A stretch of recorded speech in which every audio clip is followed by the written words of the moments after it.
Allez, aujourd'hui on s'attaque à un type de piratage un peu particulier. Un piratage qui n'a rien à voir avec des lignes de code compliquées, mais qui est entièrement basé sur la psychologie. On va voir que la plus grosse faille de sécurité, bien souvent, ce n'est pas un logiciel, c'est nous. Imaginez la scène. Une équipe propose une idée pour une émission télé, montrer à quel point il est facile de voler le sac d'une femme et, dans la foulée, de lui faire révéler son code de carte bancaire. La réponse de la chaîne ? Impossible, ça n'arrivera jamais. L'idée semblait complètement folle. Sauf que... si, c'est arrivé. Et cette anecdote, elle nous met direct dans le mille. L'attaque ici ne vise pas un ordinateur, non. Elle vise les émotions, les réflexes d'une personne qui est sous le coup du stress et de la panique. Alors comment ça a marché ? C'est un scénario en plusieurs actes, qui joue sur la panique et la confiance. D'abord, on vole le sac. Puis, le voleur lui-même revient voir la victime en se faisant passer pour un passant super sympa qui veut aider. Il prétend appeler sa banque, qui est en fait un complice, au téléphone avec des bruits de bureau en fond sonore, et là, coup de génie, il passe son téléphone à la victime en lui demandant de taper son code PIN pour vérifier son identité. Et elle le fait. Et le clou du spectacle, c'est cette phrase prononcée quand il lui rend son sac à la fin. C'est absolument glaçant. Et ça montre l'efficacité redoutable de la technique. On ne parle pas de technologie là, on parle de pure manipulation. Et ça porte un nom, l'ingénierie sociale. Bon, si on veut une définition un peu plus formelle, c'est ça. L'ingénierie sociale, c'est l'art de la tromperie pour récupérer des infos, pour frauder ou pour s'introduire dans un système informatique. Et ce qui est fou, c'est que la plupart du temps, l'attaquant et la victime ne se rencontrent même jamais.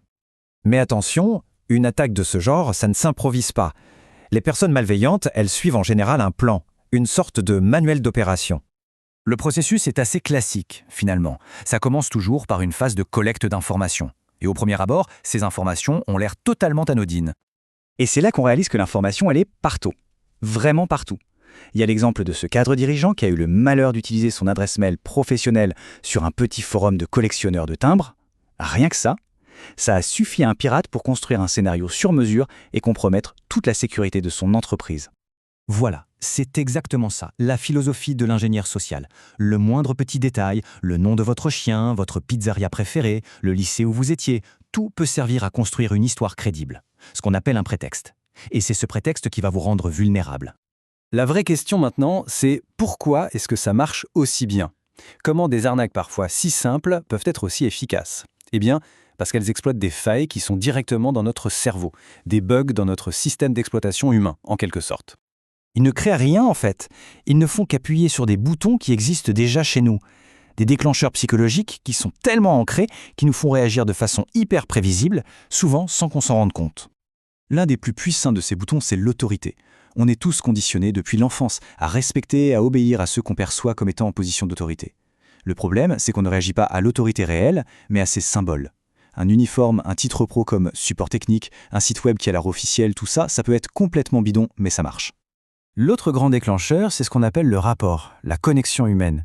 On est beaucoup plus susceptible d'aider quelqu'un si on sent un lien avec cette personne. Quelqu'un qui nous ressemble, qui montre de l'empathie, qui partage les mêmes centres d'intérêt. Et c'est exactement ça, le cœur du danger. Un bon ingénieur social est un maître dans l'art de simuler cette connexion, de faire semblant de se soucier de vous. Il va construire un petit pont de confiance, juste assez solide pour pouvoir le traverser et repartir avec ce qu'il est venu chercher. Bon, le tableau est un peu sombre, je vous l'accorde. C'est que paraît décourageant. Alors comment on fait pour se défendre contre des attaques qui visent notre propre nature humaine ? La réponse, c'est que la défense, elle ne commence pas par un logiciel, elle commence par la prise de conscience. Il faut se construire son propre pare-feu, un pare-feu humain. L'auteur du livre qui a inspiré cette analyse, Christopher Hadnagy, le résume parfaitement bien. La seule arme vraiment infaillible contre ce genre de menace, c'est l'éducation. Plus on comprend comment ces techniques fonctionnent, plus on est capable de les repérer de loin. Se défendre concrètement, ça veut dire quoi ? Ça veut dire développer une culture du scepticisme sain, apprendre à se méfier, à se poser des questions. Ça veut dire donner aux gens le droit et même le devoir de questionner une demande, même si elle a l'air de venir de très haut. Et parfois, l'outil le plus puissant, c'est juste une phrase toute simple. Un refus, poli mais ferme. Si les employés d'une entreprise savent qu'ils ont le droit de dire ça sans avoir peur de se faire taper sur les doigts, on augmente le niveau de sécurité de façon drastique. Au final, c'est ça, la grande leçon. Si le facteur humain est la plus grande vulnérabilité, il est aussi, et surtout, la meilleure des solutions. C'est la prise de conscience et l'éducation qui peuvent transformer ce qui est vu comme le maillon faible en la partie la plus solide de toute la chaîne de sécurité.